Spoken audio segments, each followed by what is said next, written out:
Ça va être une conclusion à deux voix, sans concertation, sinon une concertation qui dure depuis quelques dizaines d'années entre nous, mais sans que nous ayons du tout explicité ce que nous pensions l'un l'autre des thèmes de ce colloque. Donc je repartirai de ce que j'avais dit au début, après la prise de parole de Louise Ferté et de Lucie Ray pour ouvrir ce colloque. C'est-à-dire que donc on avait trois concepts, le concept de tolérance, le concept de liberté, le concept de liberté de conscience et le concept de laïcité, que j'avais renvoyé pour notre modernité, l'un, le premier à la morale, le deuxième au droit et le troisième à la politique. Et la question, celle du statut du concept d'athéisme et de la place qu'il pourrait tenir aujourd'hui, avait été renvoyée pour des questions de rencontres en librairie au texte d'Étienne Gilisson, L'athéisme difficile, texte que, comme vous l'avez entendu, a été aussi cité par Bertrand Ogilvy. Mais c'était simplement pour indiquer que si l'athéisme est défini comme le définissait Étienne Gilisson, une doctrine qui conclut que rien, aucun être ne répond au mot de Dieu, et si c'est pour donc assumer cette tradition d'une philosophie à référence religieuse et qui se pose la question de savoir comment est-ce qu'on peut être athée, donc c'était peut-être dans cette conjoncture-là que nous pouvions être tentés de penser à rebours. C'est-à-dire que cet espace philosophique donc, pouvait peut-être se tenir en écart par rapport à cette réutilisation de la question de l'athéisme. Le deuxième point préalable à ce que je voulais dire, c'était à propos de la question « qu'est-ce qu'un miracle ?» Bon, poser cette question « qu'est-ce qu'un miracle ?» quand Lucie Ray et Louise Ferté m'avaient parlé de leur projet de colloque, ça m'était venu à la lecture d'un texte de Jean-Marie Bessade dont je tirerai ceci. Pascal rapporte dans Les Provinciales le miracle de la Sainte-Épine. Et Marguerite Perrier, sa nièce et filleule, sur le point de perdre un œil, donc voit la bonne sœur Flavie, appliquer sur celui-ci un reliquaire contenant donc une épine de la Sainte Couronne du Christ, enchâssée dans un petit soleil de vermeil, et miracle, elle guérit. Donc, les jansénistes voyaient dans le miracle de la Sainte-Épine le triomphe de leur cause contre la cour de France, contre la Sorbonne, contre les jésuites, et même Pascal, d'une certaine manière, il voyait un signe de sa propre élection du côté de Dieu, puisque c'était sa nièce. Et Sainte-Beuve, quand il reprend cette question du miracle de la Sainte-Épine, il voit surtout l'adhésion absolue du XVIIe siècle au mystère et au miracle chrétien comme intégrité dans la croyance.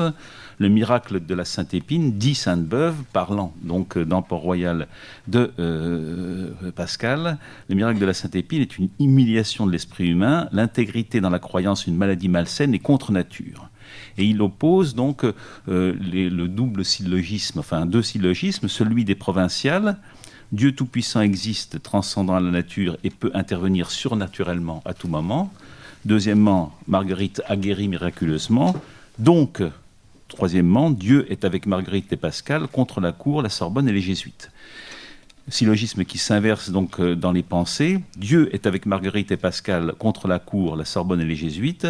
Deuxièmement, Marguerite a guéri miraculeusement. Donc les miracles prouvent le pouvoir que Dieu a sur les cœurs par celui qu'il exerce sur les corps. Donc Sainte-Beuve, homme du XIXe siècle, conteste la mineure et nous dit qu'il y a peut-être eu pression sur la tumeur et dégorgement des humeurs malignes, a été méconnu donc l'événement qui fait la continuité naturelle du déterminisme.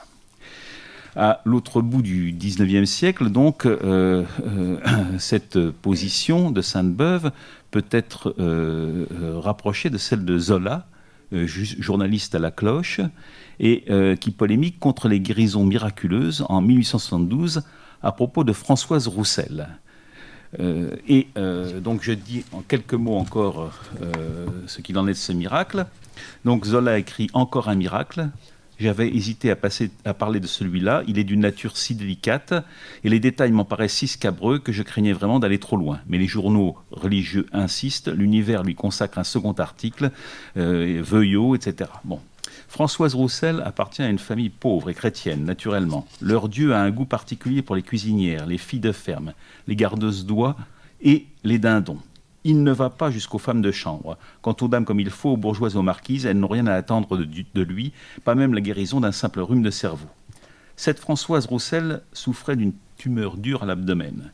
Ici, je cite l'Univers, n'osant m'aventurer, quand la malade revint de l'hôpital général de Saint-Éloi à Montpellier, cette tumeur était déjà grosse comme la tête d'un enfant nouveau-né, et depuis, elle avait plus que doublé de volume. Elle avait son origine dans la fosse iliaque droite, envahissant les deux côtés de l'abdomen et remontant au-dessus de l'ombilic. Le ventre avait acquis les dimensions de celui d'une femme enceinte. Il est encore temps pour les dames de sortir, je les préviens que le drame va s'accentuer, dit Zola. Ainsi, voilà le sujet étalé sur la dalle. Le ventre est mis à nu, le mal est décrit. Ce ventre malade se promène dans tous les hôpitaux. Les bains de mer ne font qu'augmenter les douleurs. Les remèdes les plus énergiques restent sans effet. Et le narrateur se complaît dans la liste des médecins qui ont examiné et soigné ce ventre. Il appuie sur le mérite de ces médecins qui auraient guéri le mal. Si la science n'était pas une chose vaine, ils sont restés impuissants. Ils ont annoncé la mort prochaine du sujet comme une conséquence inévitable. C'est alors que le ciel intervient. Françoise Roussel avait déjà fait plusieurs neuvaines à Notre-Dame de la Salette.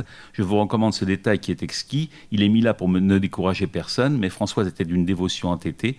Elle commence une nouvelle neuvaine, elle boit chaque jour un verre d'eau miraculeuse, se met sur le ventre des compresses imbibées de cette eau, et dans la nuit du 8e au 9e jour, voilà les choses délicates qui recommencent, et j'ai mieux cité pour qu'on ne m'accuse pas d'immoralité, le 8e jour, entre minuit et 2 heures, elle sentit comme une friction sur son ventre, faite très doucement par une main invisible. Sous l'influence de cette friction, son mal lui sembla se fondre, descendre le long des membres inférieurs et s'en aller. Ô main invisible, dit Zola, main douce qui vous promenez sur le ventre des jeunes filles, main qui guérissait les grosseurs de l'abdomen et qui les faites s'en aller par en bas, si je vous avais inventé, moi, romancier immoral, il n'y aurait pas assez de pierres dans les jardins cléricaux pour me casser la tête. Évidemment, donc il évoque à la fois comment dirais-je, la main de l'avorteur et la main érotique, etc. Bon. Donc, ce que je veux dire, c'est que donc il y a ce cas de Françoise Roussel, il y a les cas exposés par Zola dans Lourdes, de Sophie Couteau ou de Marie Guersin. Marie Guersin, c'est un peu spécial parce que elle est complètement avec l'impossibilité de se bouger. Tout d'un coup, elle voit le Saint-Sacrement passer et à Lourdes, donc, et elle retrouve, elle marche, quoi. Et donc, c'est un cas dans lequel donc Zola va finalement renvoyer l'explication au-delà d'une explication scientifique, c'est-à-dire que il nous dit que finalement, en dernière instance, il faut faire intervenir la science de Charcot, c'est-à-dire que c'est pas seulement une question de manquer d'une explication déterministe et de problèmes de guérison médicale, mais c'est aussi que ça peut être du côté de la tête que l'explication pour réduire le miracle à néant, quant à son origine surnaturelle, peut intervenir, quoi. Bon, donc le dernier point, c'est que, je ne peux pas développer tout ça, mais c'est que ce que dit Zola, c'est que c'est curieux, c'est au moment, donc 1872-1874, qu'on reparle de République, qu'on réinstalle la République, que se déclenche toute une série de miracles, et que l'Église, résistante donc à la République, donc célèbre des miracles qui se passent évidemment d'abord dans les classes pauvres, quoi. Bon, alors à partir de là, je voudrais reprendre la question, quel est le fil de notre colloque, quoi. On peut dire que notre colloque commence par le XVIIe siècle, c'est-à-dire qu'il commence par l'impossibilité de l'athéisme. Nicole Ginjoux, je ne sais pas comment on dit, évoque la littérature clandestine des libertins et questionne l'athéisme comme une aporie morale et ou politique. Anthony McKenna nous a proposé un bel nettement radicalisé. Jean-Louis Lantoine, un Spinoza qui se sert de la tolérance pour garantir en tout lieu la liberté de philosopher. Donc on peut dire d'emblée que l'impossibilité de l'athéisme dans notre colloque n'a pas été vue du point de vue du croyant, mais a été d'emblée posée du côté des conditions de possibilité de l'émergence d'un concept. Le second jour a été une tentative d'éclairer d'un jour nouveau l'athéisme tel qu'il se déploie ensuite. Le Hobbes de Julius Saada a été non pas un Hobbes matérialiste, mais un regard sur l'accusation de matérialisme qui a été portée contre lui, sous condition du présupposé que Hobbes a radicalisé un discours athée déjà introduit dans le droit, et l'athéisme n'est plus un défaut ponctuel de la raison, mais l'affirmation d'une thèse: la justice n'existe pas, il n'est pas rationnel de ne pas tenir ses promesses si cela favorise la conservation ou l'intérêt de soi. Donc Hobbes reprend l'argument sceptique de Grotius, qui introduit l'intérêt individuel dans la détermination d'une loi universelle, et la question est de fonder l'obligation sans recourir à Dieu. Tout se passe donc comme si la question devenait celle de faire en sorte que les lois soient faites, même pour un athée, qui puisse les reconnaître et s'y soumettre, de tenir une position suffisamment immanente, donc, pour que même un athée puisse obéir. Alain Sandrier, avec d'Holbach, est allé plus loin dans la construction du personnage philosophique de l'athée et la réalisation de la consistance de ce qui se pointait chez Bell, c'est-à-dire la possibilité de la consistance d'une position athée. L'athéisme, donc, devient une position comme les autres. Et au-delà d'une phase nécessaire de la réflexion sur la tolérance.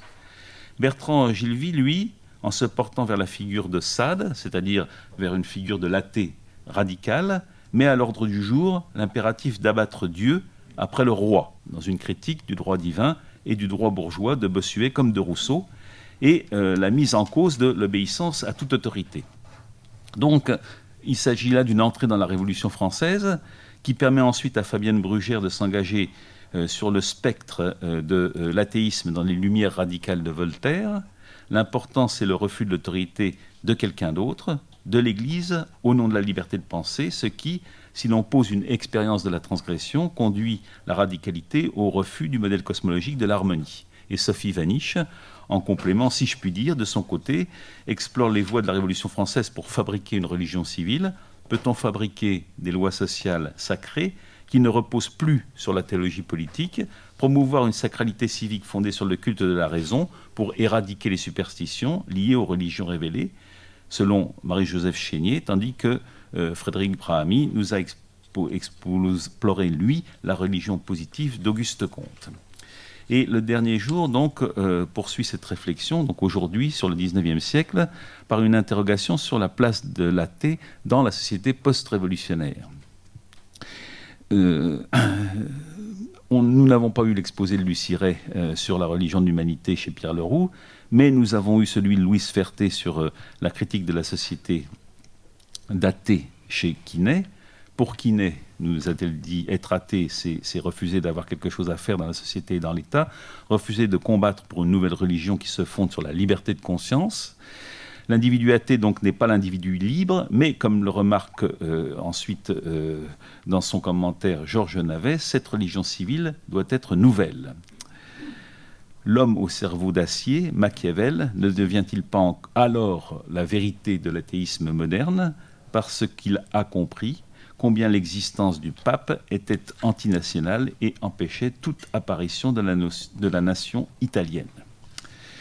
Donc Quinet, c'est d'abord un anticatholique. Quinet est pour la séparation de l'école et de l'Église, mais pas athée. À l'opposé, donc, Georges Navet nous a proposé l'analyse de la figure de Proudhon comme antithéiste, comme faisant la guerre à Dieu, et non athée. Dieu, c'est le mal, c'est l'absolu qui prétend avoir trouvé son objet, et s'installer au-dessus des autres, prétendant donc détenir la vérité. L'anarchiste, c'est celui qui refuse, au nom du principe égalité, toute position d'archet contre le théologico-politique. On ne peut pas cesser de combattre le retour à Dieu à travers les absolus. Il faut poursuivre la guerre à l'idée de Dieu. Avec Jacqueline Lalouette, cet après-midi, donc, se déploie le panthéon de la laïcité républicaine, Ferry, Berthe, Buisson, Combes, Jaurès, Berthelot. Et la question devient celle de l'éducation morale, et de l'éducation morale à l'école, dont les impératifs universels, distinguent de la raison, bâtissent une société, ou prétendent bâtir une société purement humaine, où la religion est une affaire privée, et dont les fondements sont, sinon purement scientifiques, peut-être fondés sur la science des faits sociaux. La laïcité est donc anticléricale, mais il y a l'anticléricalisme institutionnel qui est autre chose que l'anticléricalisme populaire. Ce qui se prolonge finalement par la considération de Juliette Grange, qui, elle, réactive l'idée d'une spiritualité laïque et refonde une tradition par recours ou référence à Saint-Simon, à Quinet, à Jean Jaurès, qui finalement remet toute la problématique en perspective de la question de la République et se tourne vers la philosophie pour questionner cette question destinée à demeurer question de l'enseignement de la morale à l'âge contemporain. Je passerai donc maintenant la parole à Laurence Cornu.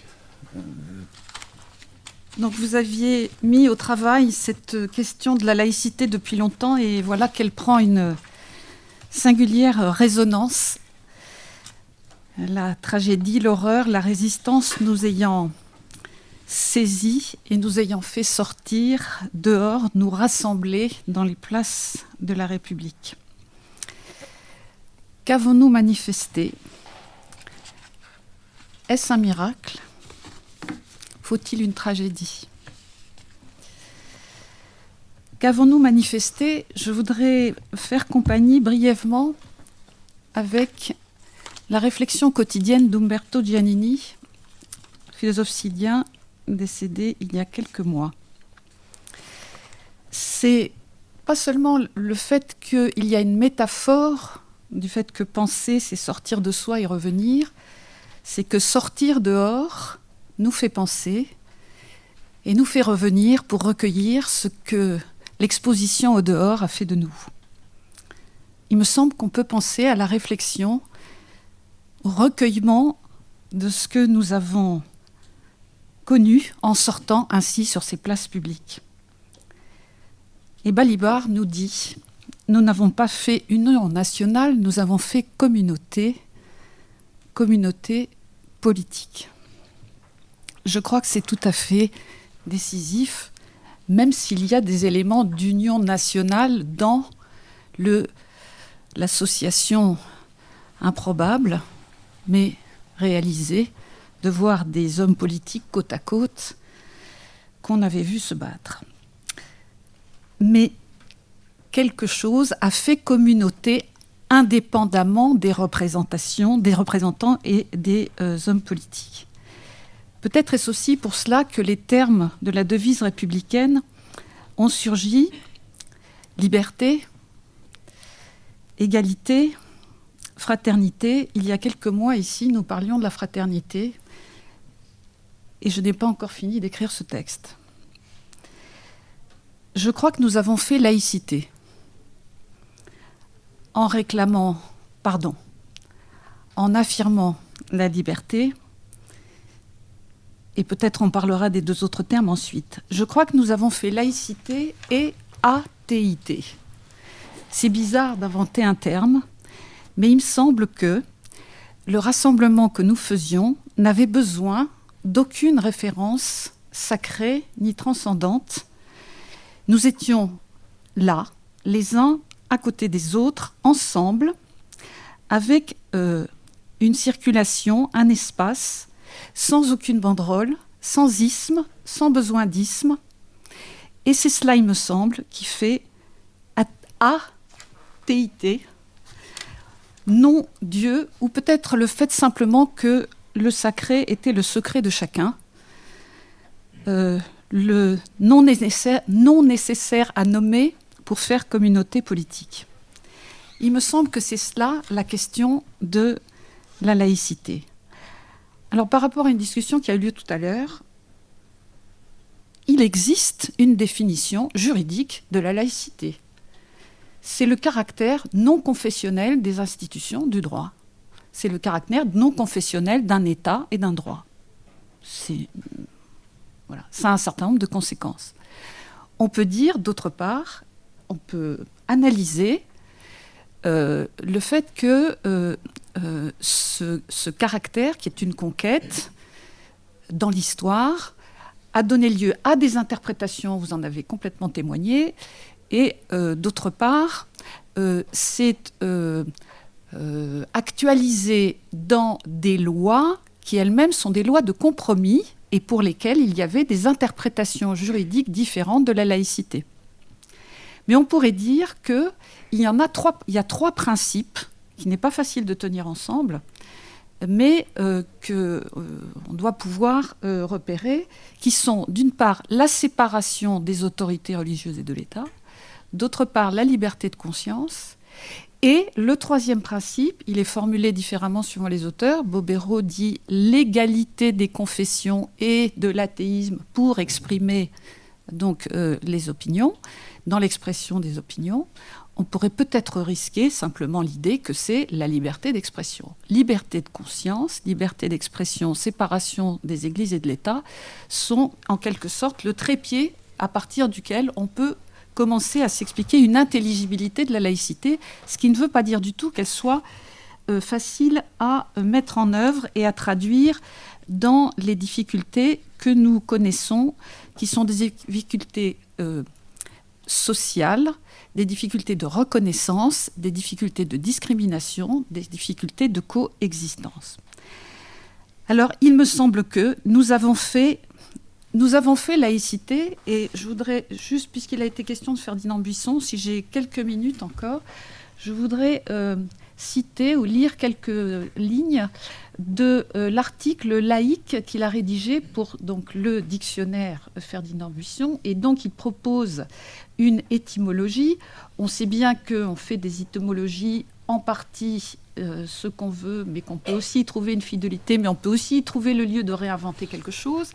Eh bien, il rappelle que laïkos vient du mot grec laos, qui veut dire le peuple, et il dit non pas tellement le peuple non pas le peuple au sens de démos, le peuple considéré politiquement, mais le peuple comme foule, le peuple là, le peuple comme, alors on pourrait risquer, puisqu'il l'oppose à laïkos opposé à clericus ou cléricos, hein, donc il va dans le latin et du latin il remonte au grec, il oppose le cléricos qui a donné le clergé, c'est-à-dire le petit groupe des mis à part et des élus, au peuple, c'est-à-dire au peuple au sens de tous. Donc, quel que soit, par ailleurs, je le connais sans doute beaucoup moins bien que certains d'entre vous, mais une forme de foi laïque, pourrait-on dire, enfin d'aspiration extrêmement forte à l'absolu ou à l'idéal de Ferdinand Buisson, et qu'on la partage ou non, la question n'est pas là. Il me semble qu'il y a quelque chose autour de l'idée qu'on pourrait réinventer, que laïcité, c'est le défi d'inventer un peuple qui soit tous. Et il me semble qu'avoir fait laïcité le 11 janvier, c'est faire l'expérience de quelque chose comme un ensemble qui soit tous, c'est-à-dire toujours ouvert, c'est-à-dire d'ailleurs, même si on n'y était pas, on peut quand même en être, et dans lequel on ne demande même pas si on est d'une religion ou d'une autre, parce que ça peut aussi rester un secret, même si à d'autres moments, on peut avoir envie de dire pourquoi ou pourquoi pas. Est-ce un miracle ? Il me semble qu'on peut proposer une croyance athée dans le miracle. C'est assez spécial. Ce n'est pas seulement pour dire qu'un miracle a des explications rationnelles. Mais je vous propose la petite lecture suivante que vous reconnaîtrez très certainement. Objectivement, c'est-à-dire d'un point de vue extérieur et sans tenir compte du fait que l'homme est un commencement et un commenceur, les chances que demain soit comme hier sont toujours les plus fortes. Peut-être pas aussi forte, il est vrai, mais presque aussi forte qu'étaient les chances pour qu'aucune Terre ne surgît jamais des événements cosmiques, qu'aucune vie ne se développât à partir des processus inorganiques et qu'aucun homme n'émergeât de l'évolution de la vie animale. La différence décisive entre les improbabilités infinies sur lesquelles repose la réalité de notre vie terrestre et le caractère miraculeux inhérent aux événements qui établissent la réalité historique, c'est que dans le domaine des affaires humaines, nous connaissons l'auteur des miracles, il y a des guillemets. Ce sont les hommes qui les accomplissent, les hommes qui, parce qu'ils ont reçu le double don de la liberté et de l'action, peuvent établir une réalité bien à eux. Hannah Arendt, qu'est-ce que la liberté ? Faut-il une tragédie ? Je vais lire un autre texte. De par le fait d'exister, je me trouve exposée à la finitude. Cette finitude n'est pas la mienne, ne m'appartient pas. Elle m'écarte plutôt de moi-même, ouvre un espacement intérieur comme condition même de mon existence. Je m'y trouve d'ailleurs exposée avec ces autres êtres finis, aux côtés desquels, par définition, je vis. Elle ne nous appartient pas non plus, cette finitude, elle est par définition irréalisable, ne fera pas l'objet de nos projets. Mais elle nous met ensemble, espacés les uns des autres, comme le dirait Nancy. N'appartenant à personne, elle est commune. Elle commande aussi une égalité ontologique irréfragable, puisqu'elle définit l'existence de tout un chacun. Autrement dit, ce n'est pas ce qui vient par la tragédie, c'est la conscience d'une finitude. Cette finitude, elle est à la fois ce que dit ici Martin Crowley dans un texte qui s'intitule « L'homme sans » et sous-titré « Politique de la finitude » au pluriel.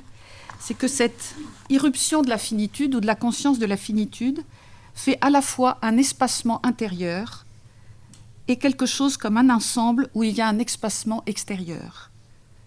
Peut-être est-ce simplement cela, la conciliation difficile entre la liberté de conscience et l'espacement intérieur qu'elle requiert, qu'elle appelle, qu'elle exige, et puis la liberté d'être ensemble, dans un ensemble libre, avec un espacement extérieur. Mais il continue. La finitude se fait politique en ce que cette égalité ontologique met immédiatement en cause toute inégalité concrète. Ce qui voudrait dire qu'on ne pourra croire encore à quelque chose comme cette laïcité entre nous, ou à cette liberté véritable, que si on travaille à l'égalité et peut-être aussi à la fraternité.